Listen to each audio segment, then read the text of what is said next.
Magandang umaga po. Ngayon po ay June 29, 2024. So ganap na pong 10:04.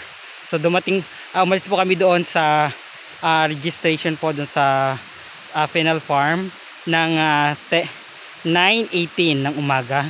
Dumating po kami dito ng around 10:04 kanina kasi may ilog pa, medyo mahirap.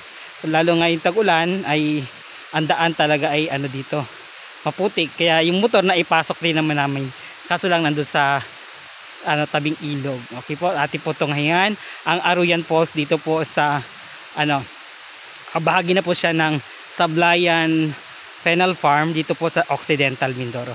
Halina po ating masaksihan ang ganda ng falls dito po sa bayan ng Sablayan, Occidental Mindoro. Halina po nating pasyalan at tignan kung yung kanilang ipinagmamalaking falls. Okay po. Yan. Ay, finally sa kabila ng yang pagod, di ba? Actually kahapon pa po dapat kami natuloy.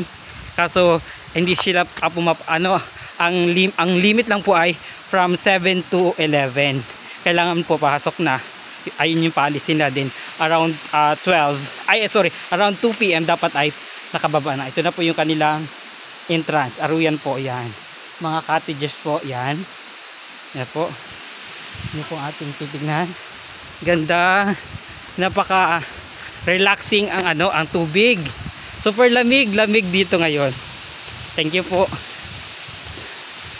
Actually meron po palang siya. Ano man tawag nila doon, parang entrance na rin, entrance, 50 pesos per head. Yan. So